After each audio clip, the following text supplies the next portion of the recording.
Hello everyone, welcome to news navigator programme of Shankar IAS academy. ಇವತ್ತಿನ ವಿಡಿಯೋದಲ್ಲಿ ನಾವು August 6ನೇ ತಾರೀಕು ಯಾವ್ದೆಲ್ಲ ಕರೆಂಟ್ ಅಫೇರ್ಸ್ ನ್ಯೂಸ್ ಅಲ್ಲಿ ಇತ್ತು ಅಂತ ಹೇಳಿ ನೋಡೋಣ. ಸೊ ವಿಡಿಯೋನ ಸ್ಟಾರ್ಟ್ ಆಗೋದಕ್ಕಿಂತ ಮುಂಚೆ ಯಾವ್ದೆಲ್ಲ ಟಾಪಿಕ್ಸ್ ಅನ್ನ ಕವರ್ ಮಾಡ್ತಾ ಇದೀವಿ ಅಂತ ಹೇಳಿ ನೋಡ್ಕೊಳ್ಳೋಣ.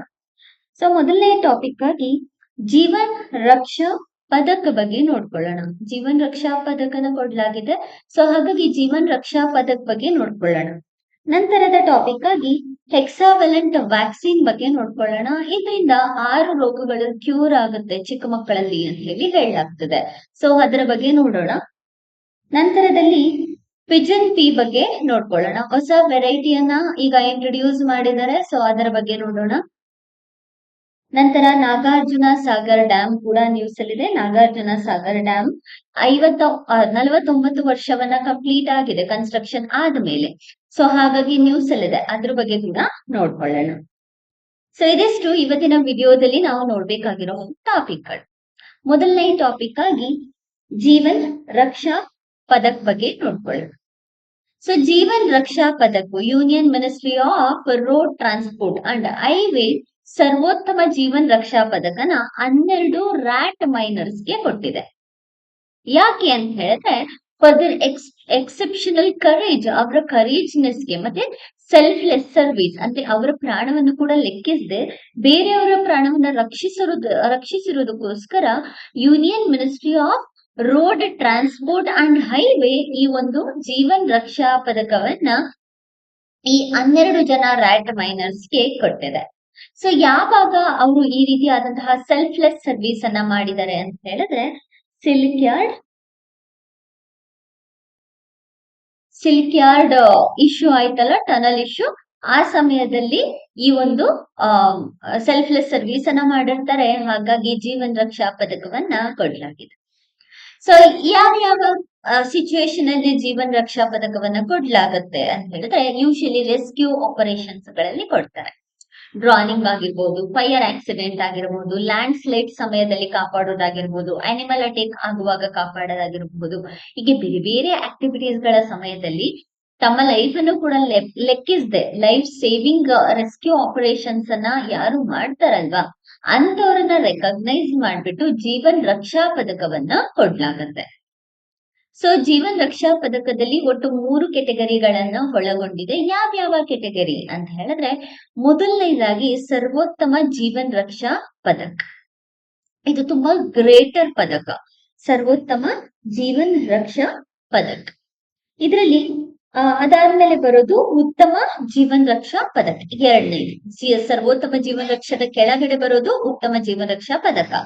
ಮೂರನೇದು ಬಂದ್ಬಿಟ್ಟು ಜೀವನ್ ರಕ್ಷಾ ಪದಕ. ಸೊ ಒಟ್ಟು 3 ಕೆಟಗರಿಯನ್ನ ಹೊಂದಿದೆ. ಈವನ್ ಈ ಜೀವನ್ ರಕ್ಷಾ ಪದಕಗಳನ್ನ ಆರ್ಮಡ್ ರೆಬಿಲಿಯನ್ಸ್ ಕೂಡ ಕೊಡ್ಲಾಗತ್ತೆ. ಆರ್ಮಿ ಫೋರ್ಸಸ್ ಗಳಾಗಿರಬಹುದು, ಪೊಲೀಸ್ ಫೋರ್ಸ್ ಆಗಿರಬಹುದು, ಫೈರ್ ಸರ್ವಿಸ್ ಡಿಪಾರ್ಟ್ಮೆಂಟ್ ಅಲ್ಲಿ ಇರೋದಾಗಿರಬಹುದು, ಇವರು ಕೂಡ ಈ ಒಂದು ಜೀವನ್ ರಕ್ಷಾ ಪದಕವನ್ನ ಪಡೆದುಕೊಳ್ಳೋದಕ್ಕೆ ಎಲಿಜಿಬಲ್ ಆಗಿರ್ತಾರೆ. And personal of central armed forces ಅಥವಾ ಸೆಂಟ್ರಲ್ ಪೊಲೀಸ್ ಆರ್ಗನೈಸೇಷನ್ಸ್ ಇವರುಗಳು ಕೂಡ ಜೀವನ್ ರಕ್ಷಾ ಪದಕವನ್ನ ಪಡೆದುಕೊಳ್ಳೋದಕ್ಕೆ ಎಲಿಜಿಬಲ್ ಆಗಿ ಇರ್ತಾರೆ. ಸೊ ಈ ಜೀವನ್ ರಕ್ಷಾ ಪದಕದ ಫೀಚರ್ಸ್ ಏನೆಲ್ಲ ಕೊಡ್ಲಾಗತ್ತೆ ಜೀವನ್ ರಕ್ಷಾ ಪದಕದಲ್ಲಿ ಅಂತ ಹೇಳಿದ್ರೆ ಈ ಜೀವನ್ ರಕ್ಷಾ ಪದಕದಲ್ಲಿ ಒಂದು ಸರ್ಟಿಫಿಕೇಟ್ ಇರುತ್ತೆ. ಜೊತೆಗೆ ಇಲ್ಲಿ ಕಾಣ್ತಿದೆಯಲ್ಲ ಈ ರೀತಿಯಾದಂತಹ ಮೆಡಲ್ಸ್ ಗಳಿರುತ್ತೆ. ಜೊತೆಗೆ ಸರ್ವೋತ್ತಮ ಜೀವನ್ ರಕ್ಷಾ ಪದಕ ಯಾರು ತಗೋತಾರೆ ಅವ್ರಿಗೆ 2 ಲಕ್ಷ, ಉತ್ತಮ ಜೀವನ್ ರಕ್ಷಾ ಪದಕದ ಅವಾರ್ಡ್ ಅನ್ನ ಯಾರು ತಗೋತಾರೆ ಅವ್ರಿಗೆ 1.5 ಲಕ್ಷ, ಹಾಗೆ ಜೀವನ್ ರಕ್ಷವನ್ನ ತಗೊಳ್ಳೋರಿಗೆ 1 ಲಕ್ಷ ಅಮೌಂಟ್ ಅನ್ನ ಕೊಡ್ಲಾಗತ್ತೆ, ಕ್ಯಾಶ್ ಪ್ರೈಸ್. ಜೊತೆಗೆ ಇದನ್ನ ವರ್ಷಕ್ಕೆ ಒಂದ್ಸಲ ಕಮಿಟಿ ಸೆಲೆಕ್ಟ್ ಮಾಡುತ್ತೆ. ಸೆಲೆಕ್ಟೆಡ್ ಕಮಿಟಿ ಇರುತ್ತೆ, ಅವರು ಸೆಲೆಕ್ಟ್ ಮಾಡ್ತಾರೆ. ಸೆಲೆಕ್ಟ್ ಮಾಡಿದ್ಮೇಲೆ ಫೈನಲ್ ಅಪ್ರೂವಲ್ ಬಂದ್ಬಿಟ್ಟು ಪ್ರೈಮ್ ಮಿನಿಸ್ಟರ್ ಮತ್ತೆ ಪ್ರೆಸಿಡೆಂಟ್ ಅವರು ಫೈನಲ್ ಅಪ್ರೂವಲ್ ನ ಮಾಡ್ತಾರೆ. ಸೊ ಇದಿಷ್ಟು ಜೀವನ್ ರಕ್ಷಾ ಪದಕದ ಬಗ್ಗೆ. ಇದರ ಮೇಲೆ ಒಂದು ಕ್ವಶನ್ ಅನ್ನ ನೋಡ್ಕೊಳ್ಳೋಣ. Consider the following statement regarding the Jeevan Raksha Padak award. First statement, it is exclusively awarded to civilians and cannot be conferred on members of the armed forces. ಇದು ರಾಂಗ್ ಅಲ್ಲ, ಆರ್ಮಡ್ ಫೋರ್ಸಸ್ಗೂ ಕೂಡ ಕೊಡ್ತಾರೆ, ನಾವು ಆಲ್ರೆಡಿ ನೋಡಿದ್ವಿ, ಕರೆಕ್ಟ್ ಅಲ್ಲ. ನೆಕ್ಸ್ಟ್ ಸೆಕೆಂಡನೆಯ statement, The Sarvottama Jeevan Raksha Padak is awarded for conspicuous courage in saving life under circumstances of very great. ಇದು ಕರೆಕ್ಟ್ ಆದಂತಹ ಉತ್ತರ. ಸೊ ಆಪ್ಷನ್ 2 ಅಂದ್ರೆ 2 only is the right answer. Next, hexavalent vaccine ನ ಬಗ್ಗೆ ನೋಡ್ಕೊಳ್ಳೋಣ.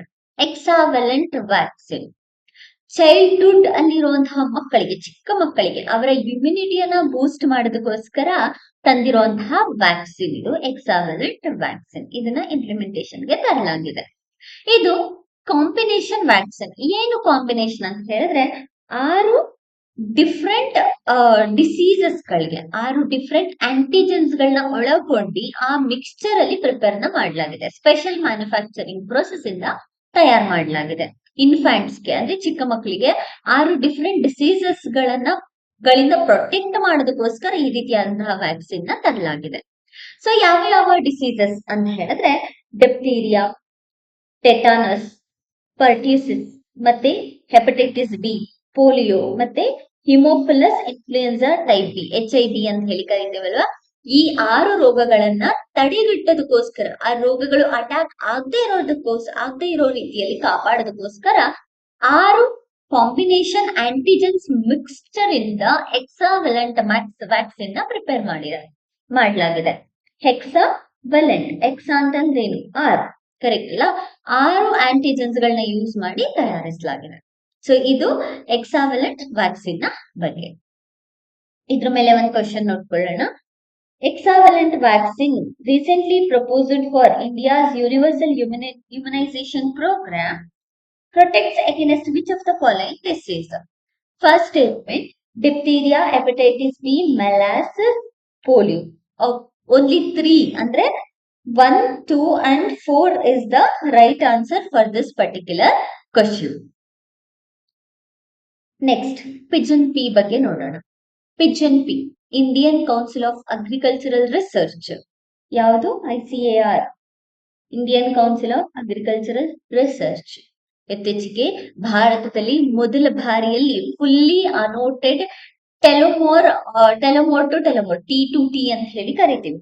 T2T ಅಂದ್ರೆ ಟೆಲೋಮೋರ್ to ಟೆಲೋಮೋರ್. ಈ reference ಅನ್ನ ಯೂಸ್ ಮಾಡಿ ಜೀನೋಮ್ ಆಫ್ ಪಿಜನ್ ವೆರೈಟಿಯನ್ನ ಪ್ರಿಪೇರ್ ಮಾಡಿದೆ. ಅದರ ಹೆಸರು ಬಂದ್ಬಿಟ್ಟು ಆಶಾ. ಇದನ್ನ ಡೆವಲಪ್ ಮಾಡಿದ್ದಾರೆ. ಸೊ ಹಾಗಾಗಿ ಪಿಜನ್ ಪಿ ನ್ಯೂಸ್ ಅಲ್ಲಿ ಇರೋದನ್ನ ನಾವು ನೋಡಬಹುದಾಗತ್ತೆ. ಸೊ ಈ ಪಿಜನ್ ಪಿ ವೆರೈಟಿ ಏನಿದೆ ಅಲ್ವಾ, ಯೂಶಲಿ ಎಕ್ಸಾಮ್ ಪರ್ಸ್ಪೆಕ್ಟಿವ್ ಅಲ್ಲಿ ಯಾವ ಕ್ಲೈಮೆಟಿಕ್ ಪ್ಯಾರಾಮೀಟರ್ ಅಲ್ಲಿ ಪಿಜನ್ ಪಿ ಗ್ರೋ ಆಗತ್ತೆ, ಅಥವಾ ಯಾವ ರೀತಿ ರೈನ್ ಫಾಲ್ ಬೇಕು, ಯಾವ ರೀತಿಯಲ್ಲಿ ಕಲ್ಟಿವೇಶನ್ ನ ಮಾಡ್ತಾರೆ, ಈ ರೀತಿಯಾದಂತಹ ಕ್ವಶನ್ಸ್ ಗಳನ್ನ ಎಕ್ಸಾಮ್ ಅಲ್ಲಿ ಕೇಳ್ತಾರೆ. ಸೊ ಪಿಜನ್ ಪಿ ನ ನಾವು ಅರ್ಹಾರ್ ಅಥವಾ ತೂರ್ ಅಂತ ಹೇಳ್ಬಿಟ್ಟು ಕರಿತೇವೆ. ಇದು ಲೆಗ್ಯೂಮ್ ಕ್ರಾಪ್, ಅಂದ್ರೆ ಲೆಗ್ಯೂಮಿನಸ್ ಕ್ರಾಪ್. ಇದೆ ಹೈ ಪ್ರೋಟೀನ್ ರಿಚ್ ಫುಡ್ ಇರುತ್ತೆ. ಯೂಶಲಿ ಇದಕ್ಕೆ ಮಳೆ ಎಷ್ಟು ಬೇಕು ಅಂತ ಹೇಳಿದ್ರೆ 600 ರಿಂದ 650 mm ಅಷ್ಟು ಆನ್ಯುಯಲ್ ರೈನ್ಫಾಲ್ ಬೇಕಾಗುತ್ತೆ. ಅಂಡ್ ಮಾಯಿಸ್ಟ್ ಕಂಡೀಷನ್ ಬೇಕು. ಫಸ್ಟ್ ಬಿಗಿನಿಂಗ್ 8 ವೀಕ್ಸ್ ಅಲ್ಲಿ ಮಾಯಿಸ್ಟ್ ಕಂಡೀಷನ್ ಬೇಕು. ಅದಾದ್ಮೇಲೆ ಫ್ಲವರಿಂಗ್ ಟೈಮ್ ಬರುತ್ತಲ್ಲ, ಆಗ ಡ್ರೈ ಕಂಡೀಷನ್ ಬೇಕು ಇದಕ್ಕೆ. So usually 26 degree Celsius to 30 degree Celsius ಅಲ್ಲಿ ಗ್ರೋ ಆಗತ್ತೆ. ಅಂಡ್ ಇದು ಸ್ಯಾಂಡಿ ಲೂಮ್ ಅಥವಾ ಲೂಮ್ ಸಾಯಿಲ್ ಅಲ್ಲಿ ಬೆಳೆಯುತ್ತೆ. ವಿಟಮಿನ್ B6 ಮತ್ತೆ folate, vitamin A, calcium, zinc, iron, magnesium, ಹೀಗೆ ಬೇರೆ ಬೇರೆ ರೀತಿಯಾದಂತಹ ನಮ್ಗೆ ಬಾಡಿಗೆ ಬೇಕಾಗಿರುವಂತಹ ವಿಟಮಿನ್ಸ್ ಗಳನ್ನ ಇದು ಒಳಗೊಂಡಿದೆ. ಅಂಡ್ ಇದನ್ನ ಮೇಜರ್ ಪ್ರೊಡ್ಯೂಸಿಂಗ್ ಸ್ಟೇಟ್ಸ್ ಯಾವ್ದಾವ್ದು ಅಂತ ಹೇಳಿದ್ರೆ ಉತ್ತರ ಪ್ರದೇಶ್, ಮಧ್ಯಪ್ರದೇಶ್, ವೆಸ್ಟ್ ಬೆಂಗಾಲ್, ಬಿಹಾರ್ ಮತ್ತೆ ಜಾರ್ಖಂಡ್. ಈ 6 ಸ್ಟೇಟ್ಸ್ ಅಲ್ಲಿ ಯಥೇಚ್ಛವಾಗಿ ಪಿಜನ್ ಪಿ ಅನ್ನ ಬೆಳೆಯಲಾಗುತ್ತೆ. ಸೊ ಇದ್ರ ಬಗ್ಗೆ ಒಂದು ಕ್ವಶನ್ ಅನ್ನ ನೋಡ್ಕೊಳ್ಳೋಣ.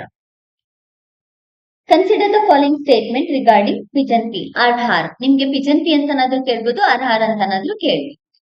First one, it requires continuous rainfall and moist conditions throughout its flowering and pod development phase for optimal yield. ಇಲ್ಲ, ರಾಂಗ್. ಕರೆಕ್ಟ್ ಅಲ್ವಾ? 8 ವೀಕ್ಸ್ ಅಲ್ಲಿ ರೈನ್ಫಾಲ್ ಬೇಕು, ನಂತರದಲ್ಲಿ ಡ್ರೈ ಸೀಸನ್ ಬೇಕಾಗತ್ತೆ.